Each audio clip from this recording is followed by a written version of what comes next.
It's December, and the holidays are right around the corner. And I know, you are exhausted, burnt out, and counting the moments till your vacation begins. But do you know what to do on your time off to regain your energy and boost your stamina? Luckily, Dr. Naomi Hall returns to Legendary Educator to give us her expert tips on what to do over the holiday season.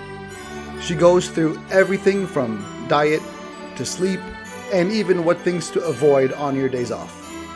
This week on Legendary Educator, how to relax and re-energize during the holiday season. Hello teachers from around the world, and welcome to Legendary Educator, the podcast that helps you improve your performance in the classroom and have more engaged and motivated students. My name is Ramis Takawi. I'm a teacher and instructional coach, and I created this podcast because I'm passionate about education and about students achieving their highest potential. Before we begin, please take a moment to subscribe to the podcast so you won't miss any future episodes as they drop. All right, let's get to know our special guest today.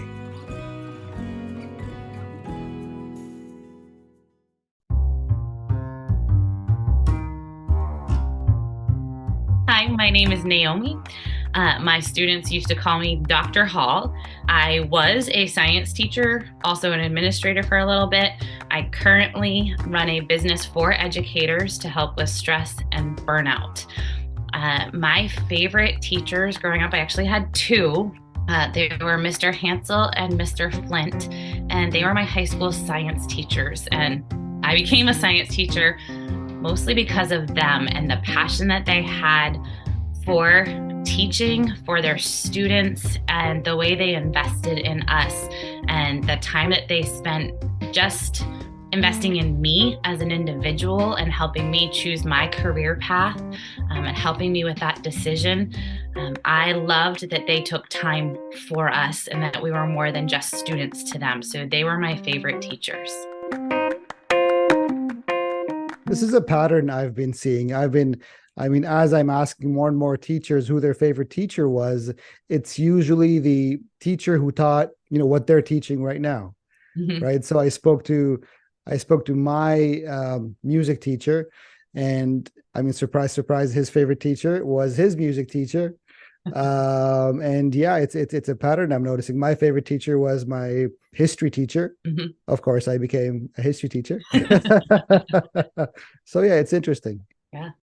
It is December, and the winter holidays is just around the corner.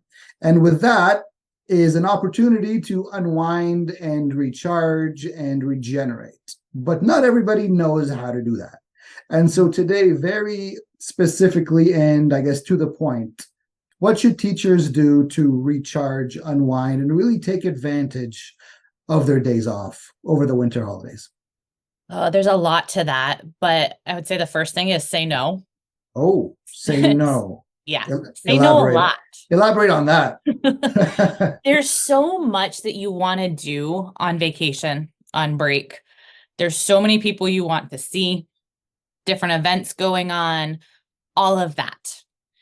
And it can just absolutely fill your calendar and make your break even more stressful and overwhelming than actually being at work. You know how people are like, oh, I need a vacation from my vacation. Yes.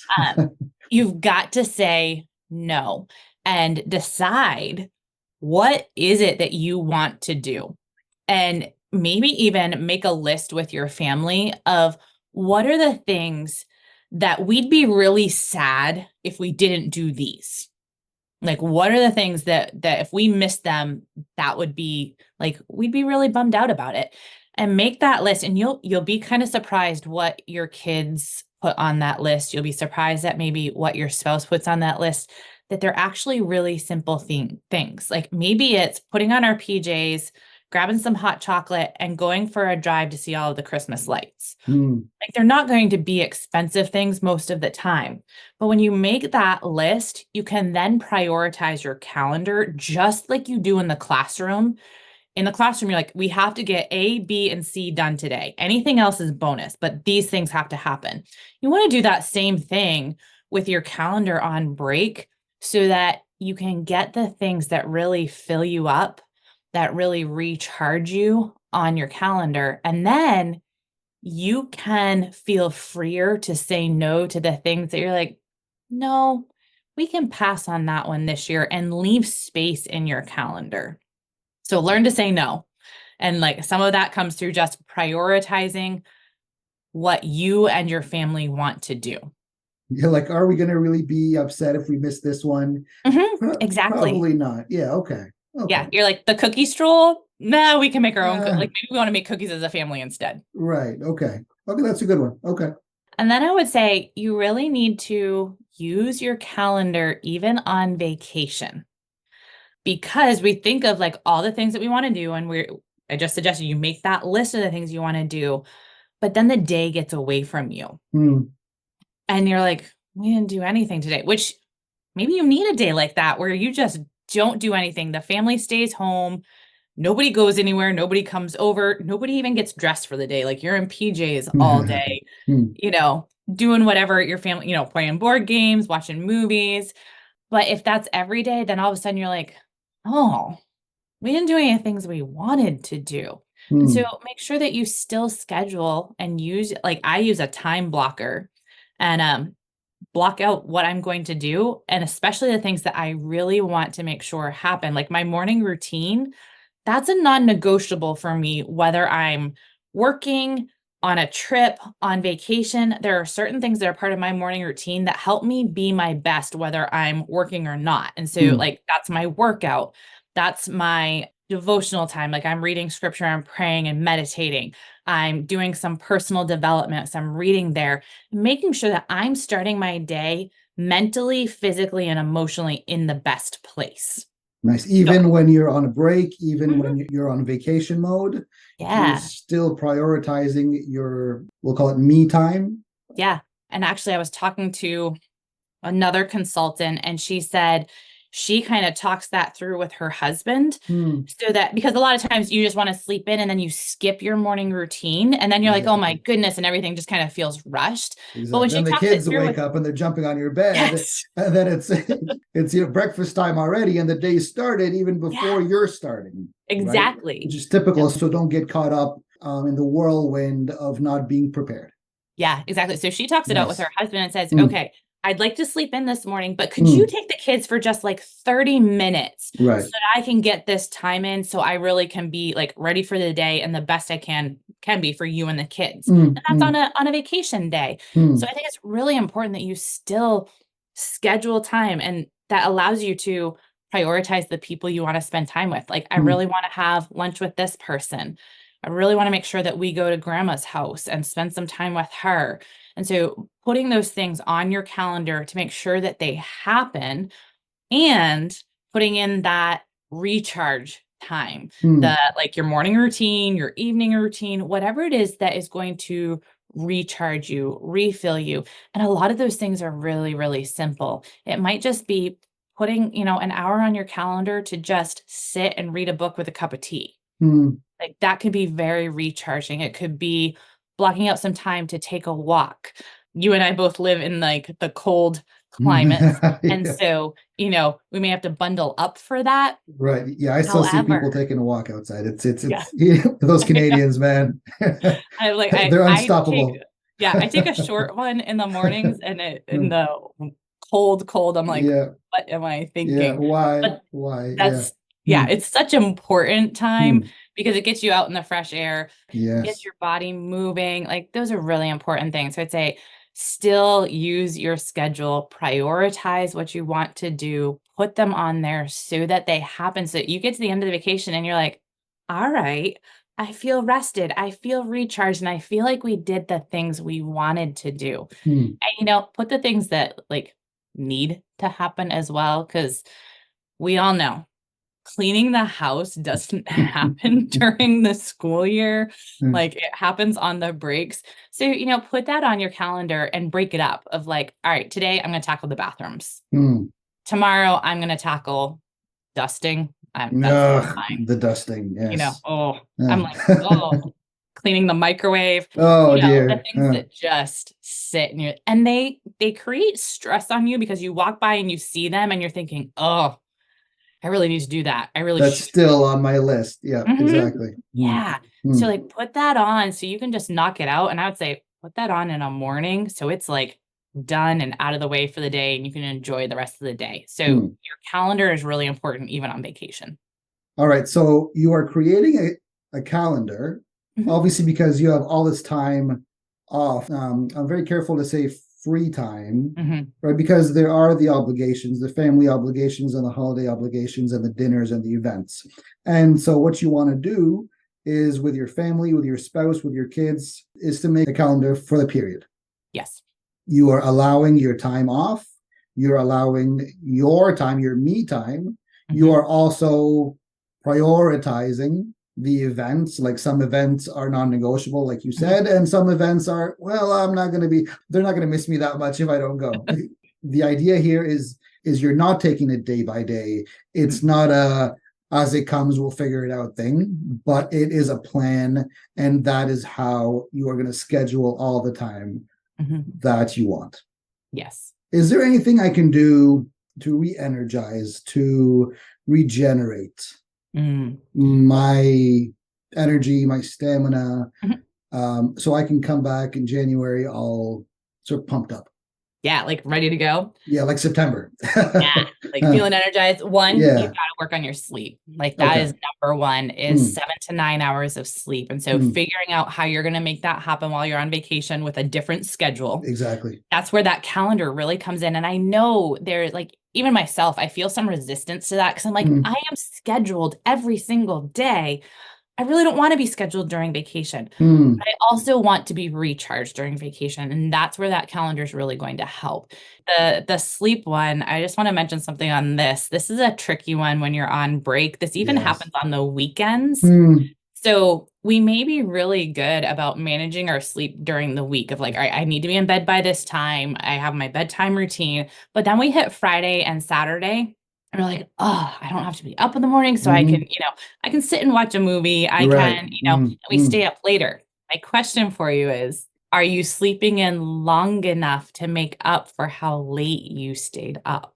Because we think highly like, doubt oh, it. right, Yeah. I'll get the rest on the weekend. Yeah. And then you stay up late and you have children who wake you up at, 5, 6, 7 in the morning. And so you're not actually sleeping in. And so actually your weekend isn't a catch up for you on sleep. You're sleeping less if you think Yeah, about you're actually it. sleeping less. Yeah. Yeah. So like when that dawned on me, I was like, oh my goodness. I was like, I am losing sleep on the weekends. Like this is not okay. And it may take you a little while to like come to terms with that. But I've gotten to the point where I'm like, you know what? My sleep is important. And I only sleep in so like maybe an extra hour on the weekends because I have other things going on. And so I'm like, I can't stay up an extra 2-3 hours past what I normally do on the weekends. Like that's not good for me mentally, physically, emotionally. Like I need to have a bedtime on a Friday night. Like there are sometimes when you don't, because you're out It's doing Friday, things. of course. But yeah, don't sabotage yourself on sleep on the weekends. Or on vacation. Or on vacation, yeah. Like rest is not just sleep. Like sleep is key. So we need to make sure we're getting 7 to 9 hours of sleep. But then those restful activities of, like I mentioned, reading a book and drinking a cup of tea, just sitting and kind of zoning out, not scrolling, sitting and being present. And it can be, sitting and being present with your spouse, your partner, your kids, but just that downtime where your brain can recharge because we have 3 different brain states. We have recharge, medium charge, and high charge. Okay, hold on. Okay, this is interesting, and I want you to elaborate on this because I don't know what you're talking about. So we've got 3 different brain states. We've got the recharge one. That's like the rest, the sleep, the recharge. We have medium charge. That's where we're doing kind of the boring tasks, checking email, responding. And then we have the high charge where it really takes focus. It's creative. It's when you're working on your lesson plans and creating activities for your students and all of that. That's your high charge work. So a lot of times we think we're recharging or actually medium charge. Scrolling, watching Netflix, that's actually medium charge activity. It's not recharge. So recharge is the go take a walk, sit and rest, be like do creative activities, like hobby type of things that you really enjoy doing. So it's outputting instead of inputting. Yeah, Okay. like rest can be creative. It can be listening to music, creating music, Okay. getting into your hobbies and your creative side, not your work side. Right. Creative side. And some of our work is a little bit in that area when you're, I didn't find it restful and recharging to make bulletin boards, but some people, Some heaven people bless do. them. Yeah. No judgment here. Yeah. Nope. Have at it, So find that restful time for yourself to really refill yourself, recharge yourself. It doesn't have to be the like typical self-care stuff of like going to the spa, getting a massage, all those things are recharging. Sure, yeah. But it can just be that just sitting and being. We really don't do much of that. We have so much information, noise, things coming at us constantly that our brain doesn't get to relax. So it really is helpful to your brain to have time where there is no screen, there is no music of any kind coming in, where you can just have some silence. And I know for some people that's really, really uncomfortable. It is for me. I need my music. Yeah, but it's really important for your brain to get that time where it can just process and not have any other information coming in. That's interesting because if you think about it, you're either on your phone or you're watching TV or you're listening to music. Yep. There's no silent time. Yeah. I mean, you walk into a store and there's music playing. Right. That's So interesting. I would challenge you to do some silent driving time. Oh my gosh. Okay. Turn off the radio, turn off the podcast, turn off music, and just give yourself some silent driving time. That time allows your brain to process and be creative. Going for a walk outside without your earbuds. Yes. That movement, being outside, no informational input, really can boost your creativity. To know. Okay. We are learning a lot today. Yeah. So, do some of that stuff and then move your body. Find a way to work out. The really cool thing about a workout is a 30-minute workout, going for a run, weightlifting, hit, whatever it is that you enjoy. That 30 minutes earns you like an hour of increased productivity and focused energy in the rest of your day. So it's a high return on investment when you're working out. And I mean, hopefully you are already partaking in that half an hour workout a day. If you're not, this is a good time to get started, right? Challenge yourself to begin because now you've got the time. Absolutely. And I mean, rest days are really important in that too. You don't want to be going hard 7 days a week. And rest weeks. So like I usually am on a 3-week cycle of 3 weeks of a program and then a lighter week. That lighter week, that might happen on vacation where your movement is less intense. And so maybe you just do a light ride on a bike. We have a stationary bike. You might make it walks. You might make it playing with your kids. So you're still getting that active time. It's just a little less intense on your body. Okay. So we want to get the movement in. We also want to work on that nutrition piece. That is huge. The holidays is a the holidays are so of all hard. time, of all the time to work on your nutrition. Right. The holidays. But Christmas Eve is a day. Christmas Day, New Year's Eve, New Year's Day, Hanukkah is going on right now. There are a few others that I can't come up with off the top of my head, but they're days. They are days. And you get to choose what you put in your body. And so enjoy, grandma's French silk chocolate pie. Like have a slice. Like I am going a guilty delight. I'm going to enjoy Christmas Eve with my family. And everybody in my family is a good cook. So there's not a bad dish on the counter. I'm going to enjoy Christmas Day at my brother's house where there is an entire table of appetizers. And then there's, there's mac and cheese Oh, and here we there's go. Christmas chicken and spinach and rice and chicken wings. I'm Mm, going to enjoy those things. However, I'm going to make sure I have a really good solid breakfast. I'm not going to skip breakfast on those days. mm, I'm going to make sure that I'm getting protein and veggies in, that I'm fueling my body so I feel good walking in to those events, mhm. not starving. Because that's when you like overindulge and then you're like, Yes. oh my goodness, what did I just do to This myself? the story of my life. Yeah. Right. So I'm still gonna have a really good breakfast on those days. I'm gonna make sure I Mm, get my workout in. And then like the days either side of that, I'm gonna make sure that I'm fueling my body well, making sure I'm getting protein at every meal, making sure that I'm getting good fruits and veggies, fiber-filled carbs, things like that that mm. make me feel my best. And I tell everybody, don't step on the scale the day after Christmas. Like Why do that to yourself? do Yeah. not do that. Like, don't play those mind games with yourself. Right. Like, know that a lot of like, if you do step on, it is going to be up. Mhm. You did not gain 5 pounds overnight. You didn't. Like, a lot of that is inflammation. So give it a couple of days for your Mm, body to just settle back down, release the inflammation, come back to its baseline to where you're feeling good again, then step on the scale. mm. But like, don't mess with yourself like that. Like you just don't need to do that. So we need to fuel our bodies. We need to be moving them. We need to be sleeping, and you've got to be hydrating. The Yes. Mm, running on caffeine and carbs, like it's not a badge of honor, folks. mm.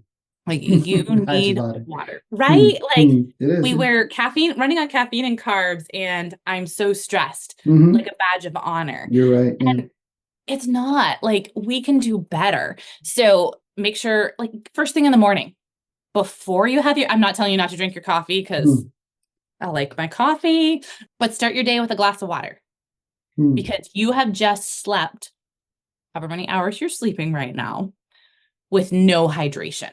So you're waking up dehydrated. So start with a glass of water while your coffee brews.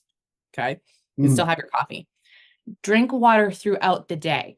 Water is really, really important for our bodies and for our brains. Our brains need to be properly hydrated in order for us to think clearly. When we're mm, dehydrated, we cannot think well. Just think of a plant like, and I've heard this in multiple different places, but we're basically a house plant with complicated emotions. Like mhm. we need water, we need food, we need Mm, sunshine, right. right? Mm, So drink your water. If you can't stand plain water, that's fine. Add some electrolytes. The electrolytes are going to help you actually absorb that hydration and take it in. The sciencey people will love this. It creates the right concentration so that it's not hypertonic and hypotonic. We want it isotonic with our cells so that our cells mm, can take it in. But adding electrolytes is really going to help you with your hydration. And then throwing in some fruit, like frozen fruit, throw it in your water. It'll add a mm. little flavor Oh, to it interesting. without Okay. adding a whole lot of calories to it. You want to watch Mm, out for like the things that have a lot of sweetener, a lot of mm. chemicals in them, because you're wanting to get the hydration, not the calories and the The chemicals. sweet. All right. Hmm. That is a good plan. It takes care of the food and the drinking and the hydration and the sleep and the work and all that. Hmm. But I do want to end on this. We have had an abnormally stressful year so far Hmm. with the wars going on and the tragedy on the TV and on the social media and just constant bombardment of negativity. I want to know over the holidays, how I could sort of unplug and just again regenerate, but my emotional side, right? Not my Hmm. physical side. Physical side, I got it. Yep. My emotional side, my like mental side. How do I just sort of chill out and regenerate that side of me? Yep. You have to become the curator of your life. Mm, And so that's curating your social media. There's this fabulous function on pretty much any social media platform where you can silence, hide, block, or mute. mm, And you need to use it. Anything that gets you into a negative spiral, block it, get rid of it. I know there are some people that you can't necessarily block because they're family members, and you're like, but like they're mhm. family. Right, Hide them, they'll never know. right. Okay. Mm, So really curate your feed.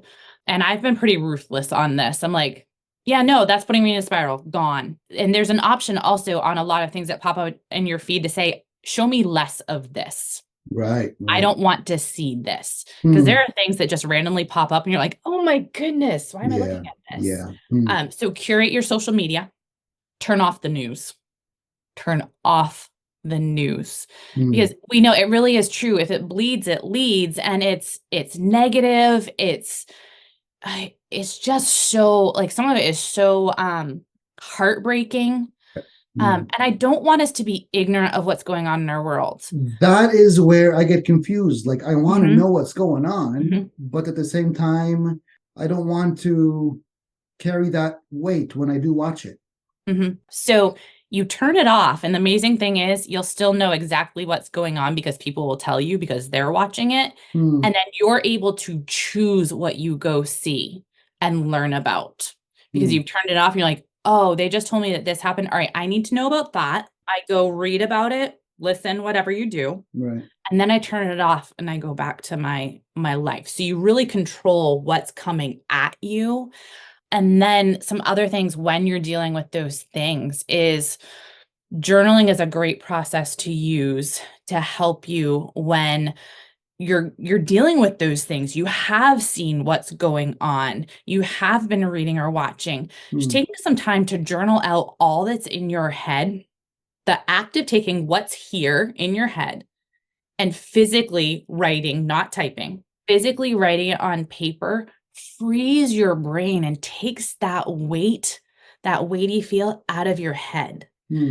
This can be a really good activity to do right before you go to bed, because that's when all the thoughts start swirling. Like, this has been going on and this, and it's all weighing on me. And then I have this thing in the family and that, and I need to remember to do this.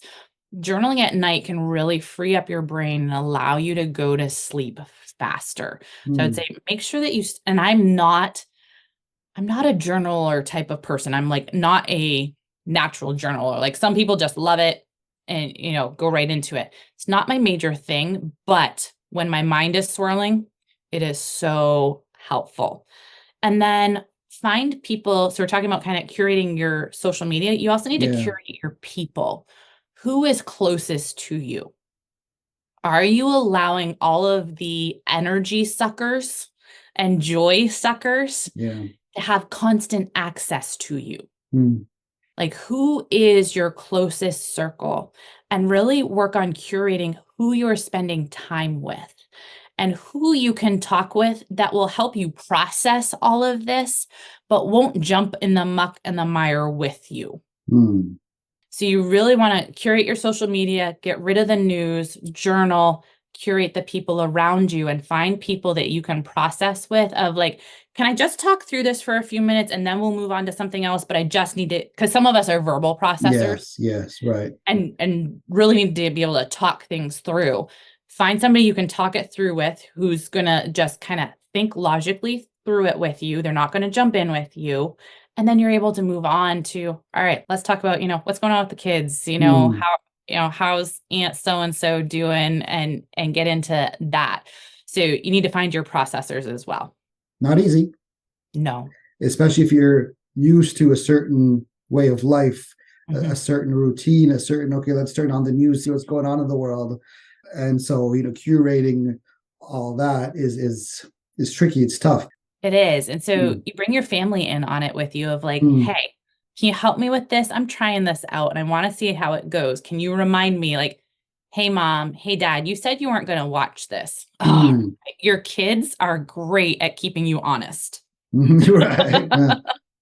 They will, if you ask for their help, they will help you, bring the family in on it and make it fun and find something to replace that with. Sure. So, instead of turning on the news, grab a great book. Like, this is a great time to catch up on some fiction or even some nonfiction. I've got a stack of way too many books sitting over there.